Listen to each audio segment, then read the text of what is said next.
ಸ್ನೇಹಿತರೆ, ಮೀಡಿಯಾ ಮಾಸ್ಟರ್ಸ್ಗೆ ಸ್ವಾಗತ ಸುಸ್ವಾಗತ. ಗೆಳೆಯರೆ, ಇಸ್ರೇಲ್ ಮತ್ತು ಹೆಜ್ಬುಲ್ಲಾ ಸಂಘರ್ಷ ಜಗತ್ತಿಗೆ ದೊಡ್ಡದೊಂದು ಪಾಠವನ್ನು ಕಲಿಸ್ತಾ ಇದೆ. ಸಾಮಾನ್ಯವಾಗಿ ಯಾವುದೇ ಎರಡು ಬಲಿಷ್ಠ ದೇಶಗಳ ನಡುವೆ ಸಂಘರ್ಷ ಶುರುವಾದರೆ ಅದನ್ನು ಇಡೀ ಜಗತ್ತಿನ ನಾನಾ ದೇಶಗಳ ಸೇನೆಗಳು ಗಮನಿಸೋದಕ್ಕೆ ಶುರು ಮಾಡುತ್ತವೆ. ಅದರಿಂದ ನಾವು ಕಲಿಬೇಕಾಗಿರೋದು ಏನಾದರೂ ಇದೆಯಾ? ಅವರ ಯುದ್ಧ ತಂತ್ರಗಳು, ಆಧುನಿಕ ಶಸ್ತ್ರಾಸ್ತ್ರಗಳು, ಇಂಟೆಲಿಜೆನ್ಸ್ನ ಹೆಚ್ಚುಗಾರಿಕೆ, ವೈಫಲ್ಯ ಇವೆಲ್ಲವನ್ನು ಸ್ಟಡಿ ಮಾಡಲಾಗುತ್ತೆ. ಈಗ ಭಾರತ ಕೂಡ ಇಸ್ರೇಲ್ ಹಾಗೂ ಇರಾನ್ ಸಂಘರ್ಷವನ್ನು ಗಮನಿಸ್ತಾ ಇದೆ ಮತ್ತು ತಾನು ಮಾಡಿಕೊಳ್ಳಬೇಕಾದ ತಯಾರಿಗಳೇನು, ತೆಗೆದುಕೊಳ್ಳಬೇಕಾದ ಎಚ್ಚರಿಕೆಗಳೇನು ಅನ್ನೋ ಬಗ್ಗೆ ಭಾರತದ ಸೇನಾಧಿಕಾರಿಗಳು ಕೂಡ ಚರ್ಚೆಗಳನ್ನು ಮಾಡ್ತಾ ಇದ್ದಾರೆ. ಇದೇ ಸಂದರ್ಭದಲ್ಲಿ ಭಾರತದ ವಾಯುಪಡೆಯ ಮುಖ್ಯಸ್ಥರು ನಾವು ಕೂಡ ಐರನ್ ಡೋಮ್ ಥರದ ಏರ್ ಡಿಫೆನ್ಸ್ ಸಿಸ್ಟಮ್ ಅನ್ನು ಹೊಂದಬೇಕು ಅಂತ ಹೇಳಿದ್ದಾರೆ. ಪಕ್ಕದಲ್ಲಿ ಚೈನಾ ಹಾಗೂ ಪಾಕಿಸ್ತಾನಗಳನ್ನು ಹೊಂದಿರುವ ಭಾರತ ಯಾವುದೇ ಕ್ಷಣದಲ್ಲಿ ಬೇಕಿದ್ರೂ ಶತ್ರುಗಳಿಂದ ಅಪಾಯವನ್ನು ಎದುರಿಸಬಹುದು. ಹೀಗಾಗಿ ಏರ್ ಡಿಫೆನ್ಸ್ ಸಿಸ್ಟಮ್ ನಮಗೆ ತುಂಬ ಅವಶ್ಯಕ ಅಂತ ಹೇಳಲಾಗ್ತಾ ಇದೆ. ಹಾಗಾದರೆ ಇಸ್ರೇಲ್ನ ಏರ್ ಡಿಫೆನ್ಸ್ ಅನ್ನೋದು ಅಷ್ಟೊಂದು ಬಲಿಷ್ಠವಾಗಿರೋದು ಹೇಗೆ? ಅವರು ಯಾವೆಲ್ಲ ಸಿಸ್ಟಮ್ಗಳನ್ನು ಬಳಸ್ತಿದ್ದಾರೆ? ಭಾರತದ ಬಳಿ ಸದ್ಯಕ್ಕಿರುವ ಏರ್ ಡಿಫೆನ್ಸ್ ಹೇಗಿದೆ? ಭಾರತಕ್ಕಿರುವ ಆತಂಕಗಳೇನು, ಅವಕಾಶಗಳೇನು ಮತ್ತು ಭಾರತದ ರಕ್ಷಣೆಗಾಗಿ ಹೊಸದಾಗಿ ನಿಯೋಜನೆಯಾಗಿರುವ ಆಕಾಶ ತೀರ್ನ ಶಕ್ತಿ ಎಂಥದ್ದು ಅನ್ನೋದ್ರ ಬಗ್ಗೆ ಕೂಡ ಒಂದಷ್ಟು ಮಾಹಿತಿಯನ್ನು ನಾವಿಲ್ಲಿ ನೋಡೋಣ.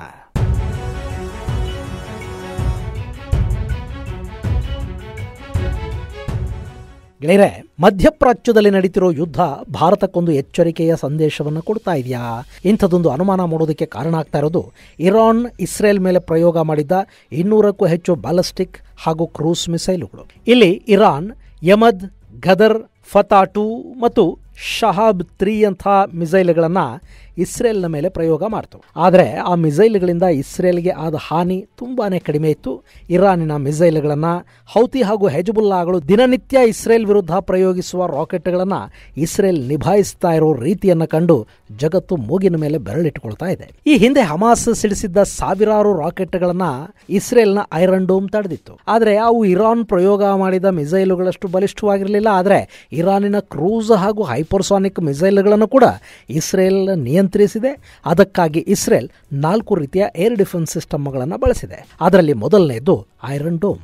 ಈ ಐರನ್ ಡೋಮ್ ಅನ್ನೋದು ಇಸ್ರೇಲ್ ನಿರ್ಮಿತ all weather mobile air defence system. ಇವುಗಳನ್ನು ಇಸ್ರೇಲ್ನ ರಫೇಲ್ ಅಡ್ವಾನ್ಸ್ ಸಿಸ್ಟಮ್ ನಿರ್ಮಾಣ ಮಾಡಿದ್ದು, ಇದನ್ನು ಶಾರ್ಟ್ ರೇಂಜ್ ರಾಕೆಟ್ ಮತ್ತು ಆರ್ಟಿಲರಿ ಶೆಲ್ಗಳನ್ನು ಹೊಡೆದು ಹಾಕೋದಿಕ್ಕೆ ಅಂತಲೇ ತಯಾರು ಮಾಡಿದ್ದಾರೆ. ಈ ಐರನ್ ಡೋಮ್ 2.5 ಕಿಲೋಮೀಟರ್ನಿಂದ 70 ಕಿಲೋಮೀಟರ್ ವ್ಯಾಪ್ತಿಯಲ್ಲಿನ ಮಿಸೈಲುಗಳು ಹಾಗೂ ಶೆಲ್ಗಳನ್ನು ಹೊಡೆದು ಹಾಕುವ ಸಾಮರ್ಥ್ಯವನ್ನು ಹೊಂದಿದೆ. ಇದನ್ನು ಇಸ್ರೇಲ್ ಅಮೆರಿಕಾದ ಸಹಭಾಗಿತ್ವದಲ್ಲಿ ನಿರ್ಮಾಣ ಮಾಡಿದೆ. ಈ ಐರನ್ ಡೋಮ್ ಅನ್ನು 2011ರ ಮಾರ್ಚಲ್ಲಿ ಮೊದಲ ಬಾರಿಗೆ ಇಸ್ರೇಲ್ನ ರಕ್ಷಣೆಗಾಗಿ ನಿಲ್ಲಿಸಲಾಯಿತು. ನೆಗೆವ್ ಮರುಭೂಮಿಯಲ್ಲಿ ಇವುಗಳನ್ನು ಪರೀಕ್ಷಾರ್ಥವಾಗಿ ನಿಯೋಜನೆ ಮಾಡಿದ್ರು. ಆ ಸಂದರ್ಭದಲ್ಲೇ ಹಮಾಸ್ ಇಸ್ರೇಲ್ ಮೇಲೆ ರಾಕೆಟ್ಗಳನ್ನು ಹಾರಿಸೋದಕ್ಕೆ ಶುರು ಮಾಡಿತು. ಅಲ್ಲಿ ಹಮಾಸ್ ಹಾರಿಸಿದ ರಾಕೆಟ್ಗಳ ಪೈಕಿ 90% ರಾಕೆಟ್ಗಳನ್ನು ಅತ್ಯಂತ ನಿಖರವಾಗಿ ಐರನ್ ಡೋಮ್ ಹೊಡೆದು ಉರುಳಿಸಿತು.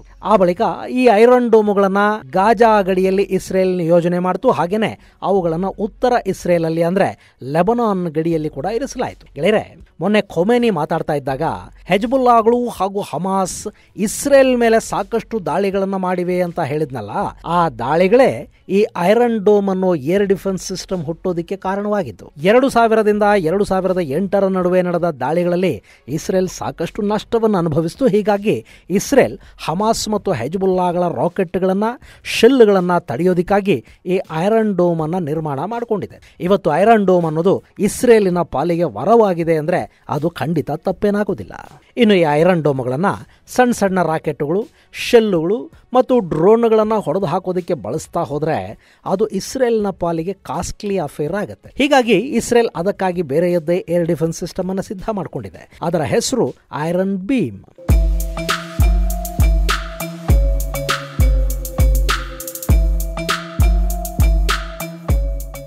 ಈ ಐರನ್ ಬೀಮ್ ಅನ್ನೋದು ಲೇಸರ್ ವೆಪನ್ ಆಗಿದ್ದು ಇದನ್ನ ಲೈಟ್ ಶೀಲ್ಡ್ ಅಂತ ಕೂಡ ಕರೀತಾರೆ. ಇದು ಶಾರ್ಟ್ ರೇಂಜ್ ರಾಕೆಟ್ಗಳು, ಶೆಲ್ಲುಗಳು ಹಾಗೂ ಮೋಟಾರ್ ಬಾಂಬ್ಗಳನ್ನು ಹೊಡೆದು ಹಾಕುವ ಸಾಮರ್ಥ್ಯವನ್ನು ಹೊಂದಿದ್ದು 7 ಕಿಲೋಮೀಟರ್ ದೂರದಲ್ಲೇ ಶತ್ರುಗಳ ರಾಕೆಟ್ ಅನ್ನ ಹೊಡೆದು ಕೆಡುವ ಶಕ್ತಿ ಈ ಐರನ್ ಬೀಮ್ಗಿದೆ ಅಂತ ಹೇಳಲಾಗ್ತಾ ಇದೆ.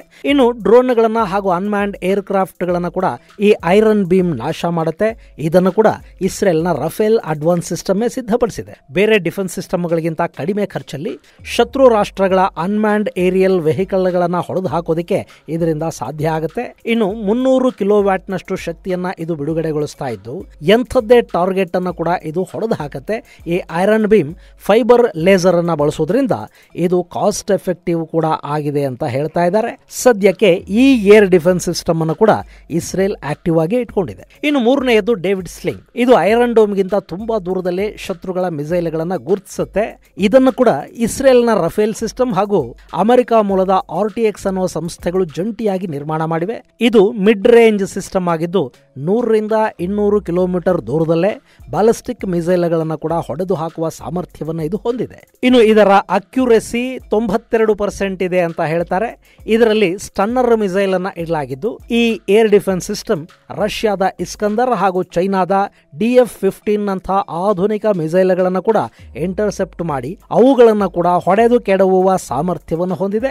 ಇದನ್ನು ಕೂಡ ಇಸ್ರೇಲ್ ತನ್ನ ರಕ್ಷಣೆಗಾಗಿ ಬಳಸ್ತಾ ಇದೆ. ಇನ್ನು ನಾಲ್ಕನೆಯದಾಗಿ ಆರೋ 2 ಹಾಗೂ 3 ಏರ್ ಡಿಫೆನ್ಸ್ ಸಿಸ್ಟಮ್. ಇವು ಲಾಂಗ್ ರೇಂಜ್ ಮಿಸೈಲ್ಗಳನ್ನು ಹೊಡೆದು ಹಾಕುವ ಸಾಮರ್ಥ್ಯವನ್ನು ಹೊಂದಿದ್ದು ಭೂಮಿಯ ವಾತಾವರಣದ ಮೇಲೆ ಹಾರುವ ಮಿಸೈಲ್ಗಳನ್ನು ಕೂಡ ಇಂಟರ್ಸೆಪ್ಟ್ ಮಾಡುವ ತಾಕತ್ತನ್ನು ಇವು ಹೊಂದಿವೆ. ಇವು ಟ್ಯಾಕ್ಟಿಕಲ್ ಬ್ಯಾಲಿಸ್ಟಿಕ್ ಮಿಸೈಲ್ಗಳನ್ನು ಕೂಡ ಹೊಡೆದು ಹಾಕತ್ವೆ. ಸಮೂಹ ನಾಶಕ ಶಸ್ತ್ರಾಸ್ತ್ರಗಳನ್ನು ಕೂಡ ಈ ಏರ್ ಡಿಫೆನ್ಸ್ ಸಿಸ್ಟಮ್ ಹೊಡೆದು ಕೆಡವುತ್ತೆ. ಹೀಗೆ ಇಸ್ರೇಲ್ ತನ್ನ ಪಕ್ಕದಲ್ಲಿನ ಹಮಾಸ್ಗಳ ದಾಳಿಯನ್ನು ತಡೆಯೋದ್ರಿಂದ ಹಿಡಿದು ದೂರದ ಇರಾನ್ನ ಶಕ್ತಿಶಾಲಿ ಹೈಪರ್ಸಾನಿಕ್ ಮಿಸೈಲ್ಗಳನ್ನು ಕೂಡ ಇಂಟರ್ಸೆಪ್ಟ್ ಮಾಡುವ ತಾಕತ್ತನ್ನು ಹೊಂದಿದೆ. ಇದು ಆ ದೇಶಕ್ಕೆ ವರವಾಗಿ ಕಾಣ್ತಾ ಇದ್ದು ಅರಬ್ ಜಗತ್ತಿನ ವಿರೋಧದ ನಡುವೆ ಕೂಡ ಆ ಪುಟ್ಟ ದೇಶ ಅಲ್ಲಿ ಉಳಿಯೋದಕ್ಕೆ ಸಾಧ್ಯವಾಗ್ತಾ ಇರೋದು ಅದರ ಈ ಏರ್ ಡಿಫೆನ್ಸ್ ಶಕ್ತಿಯಿಂದ.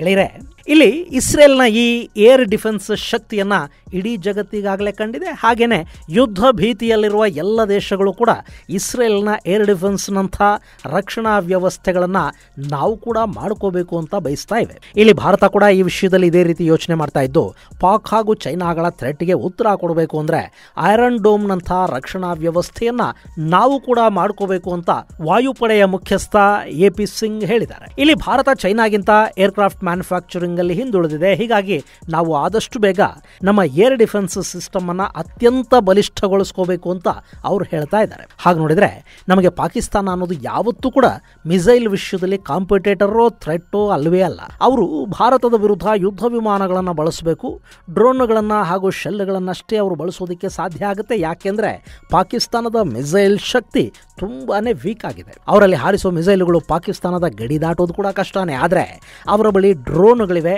ಚೈನಾ ಹಾಗೂ ಟರ್ಕಿಯ ಡ್ರೋನ್ಗಳನ್ನು ಪಾಕಿಸ್ತಾನ ಹೊಂದಿದೆ. ಸಾಕಷ್ಟು ಬಾರಿ ಮಿಸೈಲ್ಗಳಿಗಿಂತ ಡ್ರೋನ್ಗಳು ಅಪಾಯಕಾರಿ ಅನ್ನಿಸ್ಕೊಳ್ತವೆ. ಹೀಗಾಗಿ ನಮಗೆ ಶಾರ್ಟ್ ರೇಂಜ್ ಏರಿಯಲ್ ಥ್ರೆಟ್ನ ವಿರುದ್ಧ ಒಂದು ಅದ್ಭುತ ಡಿಫೆನ್ಸ್ ಸಿಸ್ಟಮ್ನ ಅಗತ್ಯ ಇದೆ. ಇನ್ನು ನಮಗಿರೋ ದೊಡ್ಡ ಥ್ರೆಟ್ ಅಂದರೆ ಅದು ಚೈನಾ. ಅಲ್ಲಿನ DF-21, DF-17, DF-26, terry sky 2 ನಂಥ ಮಿಸೈಲ್ಗಳನ್ನು ಕೂಡ ಭಾರತ ಎದುರಿಸಬೇಕಾಗಿ ಬರುತ್ತೆ. ಹೀಗಾಗಿ ಭಾರತದಲ್ಲಿ ಒಂದು ಬಲಿಷ್ಠ ಏರ್ ಡಿಫೆನ್ಸ್ ಸಿಸ್ಟಮ್ನ ಅಗತ್ಯ ತುಂಬಾನೇ ಇದೆ. ಗೆಳೆಯರೆ, ಹಾಗೆ ನೋಡಿದ್ರೆ ಭಾರತ ತನ್ನದೇ ಆದ ಏರ್ ಡಿಫೆನ್ಸ್ ಸಿಸ್ಟಮ್ ಅನ್ನು ಹೊಂದಿದೆ. ಪೃಥ್ವಿ ಏರ್ ಡಿಫೆನ್ಸ್ ಹಾಗೂ ಅಡ್ವಾನ್ಸ್ಡ್ ಏರ್ ಡಿಫೆನ್ಸ್ ಸಿಸ್ಟಮ್ಗಳು ಭಾರತದ ಬಳಿ ಇವೆ.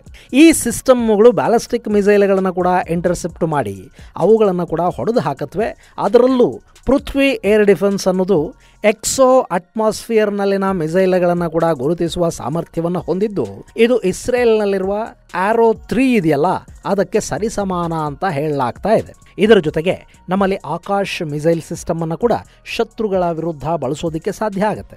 ಇವು ಗಡಿಯಿಂದ 30 ಕಿಲೋಮೀಟರ್ ದೂರದಲ್ಲೇ ಶತ್ರುಗಳ ಮಿಸೈಲ್ಗಳನ್ನು ಹೊಡೆದು ಹಾಕತ್ವೆ. ಇನ್ನು ಭಾರತದ ಬಳಿ ಸದ್ಯಕ್ಕೆ ರಷ್ಯಾ ನಿರ್ಮಿತ S-400 ಕೂಡ ಇದೆ. ಇದು ಜಗತ್ತಿನ ಅತ್ಯಂತ ಶಕ್ತಿಶಾಲಿ ಏರ್ ಡಿಫೆನ್ಸ್ ಸಿಸ್ಟಮ್ ಅನ್ನಿಸ್ಕೊಳ್ಳುತ್ತೆ. ಈಗಾಗಲೇ 3 ಸ್ಕ್ವಾಡ್ರನ್ S-400ಗಳನ್ನು ರಷ್ಯಾ ಭಾರತಕ್ಕೆ ಕೊಟ್ಟಿದೆ. ಇನ್ನಷ್ಟು S-400ಗಳು ಭಾರತಕ್ಕೆ ಮುಂದಿನ ದಿನಗಳಲ್ಲಿ ಬರುತ್ತವೆ. ಒಂದು ಸ್ಕ್ವಾಡ್ರನ್ ನಲ್ಲಿ 16 ವಾಹನಗಳಿರುತ್ತವೆ.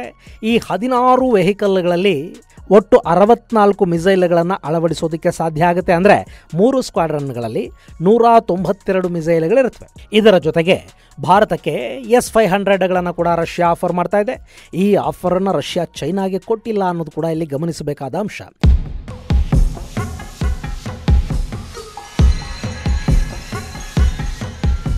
ಇನ್ನು S-400ಗಳ ಜೊತೆಗೆ ಬರಾಕ್ ಅನ್ನೋ medium range surface to air ಮಿಸೈಲ್ಗಳನ್ನು ಕೂಡ ಭಾರತ ಹೊಂದಿದೆ. ಇವು 70 ಕಿಲೋಮೀಟರ್ಗಳಷ್ಟು ದೂರದಲ್ಲಿ ಶತ್ರುಗಳ ಯಾವುದೇ ಫ್ಲೈಯಿಂಗ್ ಆಬ್ಜೆಕ್ಟ್ ಅನ್ನ ಹೊಡೆದು ಹಾಕತ್ವೆ. ಇಷ್ಟಾದರೂ ಕೂಡ ಭಾರತ ಐರನ್ ಡೋಮ್ಗಳಂತಹ ಶಕ್ತಿಶಾಲಿ ಏರ್ ಡಿಫೆನ್ಸ್ ಸಿಸ್ಟಮ್ ಅನ್ನ ಸಿದ್ಧ ಮಾಡ್ಕೋಬೇಕು. ಅದು ಕೂಡ ಭಾರತದಲ್ಲೇ ಸಿದ್ಧ ಆದರೆ ನಮ್ಮ ದೇಶಕ್ಕೆ ತುಂಬಾ ಒಳ್ಳೆಯದು ಅನ್ನೋ ಮಾತುಗಳನ್ನ ವಾಯುಪಡೆಯ ಮುಖ್ಯಸ್ಥ AP ಸಿಂಗ್ ಹೇಳ್ತಾ ಇದ್ದಾರೆ. ಗೆಳೆಯರೆ, ನಮ್ಮಲ್ಲಿ ಈಗಿರುವ ಏರ್ ಡಿಫೆನ್ಸ್ ಸಿಸ್ಟಮ್ ಹೈಪರ್ಸಾನಿಕ್ ಮಿಸೈಲ್ಗಳನ್ನು ಕೂಡ ಹೊಡೆದು ಹಾಕಬಹುದಾದ ಶಕ್ತಿಯನ್ನು ಹೊಂದಿದೆ. ಆದರೆ ಇಸ್ರೇಲ್ ಮೇಲೆ ಆದಂತೆ ಒಟ್ಟೊಟ್ಟಿಗೆ ದಾಳಿಗಳಾದ ಸಂದರ್ಭದಲ್ಲಿ ಅದಕ್ಕಿಂತ ಹೆಚ್ಚಿನ ಬ್ಯಾಲಿಸ್ಟಿಕ್ ಮಿಸೈಲ್ಗಳು ನಮ್ಮ ಮೇಲೆ ದಾಳಿ ಮಾಡಿದ ಸಂದರ್ಭದಲ್ಲಿ ದೇಶಕ್ಕೆ ಯಾವುದೇ ಸಮಸ್ಯೆ ಆಗದ ಹಾಗೆ ಅವುಗಳನ್ನು ಇಂಟರ್ಸೆಪ್ಟ್ ಮಾಡೋದಕ್ಕೆ multi layer air defence system ತುಂಬ ಅಗತ್ಯ ಅಂತ ಅನ್ನಿಸ್ಕೊಳ್ಳುತ್ತೆ. ಹೀಗಾಗಿನೇ ಭಾರತ ಈ ಮಲ್ಟಿ ಲೇಯರ್ ಡಿಫೆನ್ಸ್ ಸಿಸ್ಟಮ್ ಅನ್ನು ತಯಾರು ಮಾಡಿಕೊಳ್ಳೋ ಕಡೆಗೆ ಹೆಚ್ಚಿನ ಗಮನವನ್ನು ಹರಿಸ್ತಾ ಇದೆ. ಮುಂದಿನ ದಿನಗಳಲ್ಲಿ ಹೈಪರ್ಸಾನಿಕ್ ಮಿಸೈಲ್ಗಳು ಹೆಚ್ಚಾಗೋದ್ರಿಂದ ಅವುಗಳನ್ನು ತಡೆಯಬಲ್ಲ ಬಲಿಷ್ಠ ಏರ್ ಡಿಫೆನ್ಸ್ ಸಿಸ್ಟಮ್ ಅನ್ನು ಹೊಂದಬೇಕು ಅಂತ ಭಾರತ ಹೊರಟಿದೆ. ಇನ್ನು ಈಗ ಭಾರತದ ರಕ್ಷಣೆಗೆ ಆಕಾಶ ತೀರ್ ಅನ್ನೋ ರಡಾರ್ ಸಿಸ್ಟಮ್ ಅನ್ನು ಸೇರ್ಪಡೆ ಮಾಡಿಕೊಂಡಿದ್ದಾರೆ. ಇದನ್ನು ಭಾರತ್ ಎಲೆಕ್ಟ್ರಾನಿಕ್ಸ್ ಲಿಮಿಟೆಡ್ ಸಿದ್ಧಪಡಿಸಿದ್ದು ಇದು ಅಡ್ವಾನ್ಸ್ಡ್ ಏರ್ ಡಿಫೆನ್ಸ್ ಕಂಟ್ರೋಲ್ ಮತ್ತು ರಿಪೋರ್ಟಿಂಗ್ ಸಿಸ್ಟಮ್ ಅನ್ನು ಹೊಂದಿದೆ. ಈ ಡಿಫೆನ್ಸ್ ಸಿಸ್ಟಮ್ ಮಿಸೈಲ್, ರಾಕೆಟ್ ಹಾಗೂ ಯಾವುದೇ ರೀತಿಯ ಫ್ಲೈಯಿಂಗ್ ಆಬ್ಜೆಕ್ಟ್ಗಳನ್ನು ಗುರುತಿಸಿ ಅದನ್ನು ರಿಪೋರ್ಟ್ ಮಾಡುತ್ತೆ. ಹೀಗಾಗಿ ಇದು ಭಾರತದ ರಕ್ಷಣೆಗೆ ತುಂಬ ಮುಖ್ಯ ಅನ್ನಿಸ್ಕೊಳ್ತಾ ಇದೆ. ಇಲ್ಲಿ ಆಕಾಶ್ ತೀರ್ ಸಿಸ್ಟಮ್ ಇದ್ರೆ real time battle field view ಅನ್ನು ಪಡೆದುಕೊಳ್ಳೋದಕ್ಕೆ ಸೈನ್ಯಕ್ಕೆ ಸಹಾಯ ಆಗುತ್ತೆ. ಇದರಿಂದ ಶತ್ರುಗಳು ಹಾರಿಸುವ ಪ್ರತಿಯೊಂದು ಆಬ್ಜೆಕ್ಟ್ನ ಬಗ್ಗೆ ಕೂಡ ಮಾಹಿತಿ ಸಿಗುತ್ತೆ. ಆ ಮಾಹಿತಿಯನ್ನು ಆಧರಿಸಿ ಭಾರತ ಶತ್ರುಗಳ ಮಿಸೈಲ್ ಹಾಗೂ ಏರ್ ಕ್ರಾಫ್ಟ್ಗಳನ್ನು ಹೊಡೆದು ಹಾಕೋದಕ್ಕೆ ಸಾಧ್ಯ ಆಗುತ್ತೆ. ಇನ್ನು BEL ಮುಂದಿನ ದಿನಗಳಲ್ಲಿ ಹೈಪರ್ಸಾನಿಕ್ ಮಿಸೈಲ್ಗಳನ್ನು ಕೂಡ ಗುರುತಿಸಿ ಹೊಡೆದು ಹಾಕಬಲ್ಲ ತಂತ್ರಜ್ಞಾನವನ್ನು ಅಭಿವೃದ್ಧಿಪಡಿಸುವ ನಿಟ್ಟಲ್ಲಿ ಹೆಜ್ಜೆ ಹಾಕ್ತಾ ಇದೆ. ಈ ಪ್ರಯತ್ನ ಆದಷ್ಟು ಬೇಗ ಯಶಸ್ವಿಯಾಗಲಿ. ಇನ್ನು ಡ್ರೋನ್ ಹಾಗೂ ಶಾರ್ಟ್ ರೇಂಜ್ ಮಿಸೈಲ್ಗಳನ್ನು, ಶೆಲ್ ದಾಳಿಗಳನ್ನು ತಡೆಯುವ ನಿಟ್ಟಲ್ಲಿ ಕೂಡ ಭಾರತ ಇನ್ನೂ ಒಂದಷ್ಟು ಹೆಚ್ಚಿನ ತಯಾರಿಯನ್ನು ಮಾಡ್ಕೋಬೇಕಾದ ಅಗತ್ಯ ಇದೆ. ಸಾಮಾನ್ಯವಾಗಿ ಡ್ರೋನ್ ವಿರುದ್ಧ ಮಿಸೈಲ್ಗಳನ್ನು ಬಳಸಿದರೆ ಡಿಫೆನ್ಸ್ ಅನ್ನೋದು ತುಂಬ ಕಾಸ್ಟ್ಲಿ ಅನ್ನಿಸ್ಕೊಳ್ಳುತ್ತೆ. ಹೀಗಾಗಿ ಇಲ್ಲಿ ಐರನ್ ಬೀಮ್ ಥರದ ಕಡಿಮೆ ವೆಚ್ಚದ ಶಕ್ತಿಶಾಲಿ ವ್ಯವಸ್ಥೆಯೊಂದರ ಅಗತ್ಯ ಕೂಡ ಭಾರತಕ್ಕೆ ವಿಪರೀತ ಪ್ರಮಾಣದಲ್ಲಿದೆ. ಆ ಬಗ್ಗೆ ಸಂಶೋಧನೆಗಳು ನಡೀತಾ ಇವೆ. ನಮ್ಮ DRDO ಲೇಸರ್ ವೆಪನ್ಗಳನ್ನು ಅಭಿವೃದ್ಧಿಪಡಿಸುವ ನಿಟ್ಟಲ್ಲಿ ಕೂಡ ದೊಡ್ಡ ಹೆಜ್ಜೆಗಳನ್ನು ಇಡ್ತಾ ಇದೆ. ಈಗಾಗಲೇ ದುರ್ಗಾ 2ನ ಒಂದಷ್ಟು ಪರೀಕ್ಷೆಗಳು ಕೂಡ ಆಗಿವೆ. ಬೇಗ ಭಾರತ ಆ ನಿಟ್ಟಲ್ಲಿ ಸಾಧನೆಯನ್ನು ಮಾಡಲಿ ಅಂತ ಆಶಿಸ್ತಾ ಈ ಮಾಹಿತಿಯನ್ನು ಮುಗಿಸ್ತೀನಿ. ಮುಂದಿನ ಸಂಚಿಕೆಯಲ್ಲಿ ಮತ್ತಷ್ಟು ವಿಶೇಷಗಳ ಜೊತೆ ಮತ್ತೆ ಭೇಟಿಯಾಗೋಣ. ಅಲ್ಲಿವರೆಗೆ ಜೈ ಹಿಂದ್, ಜೈ ಕರ್ನಾಟಕ.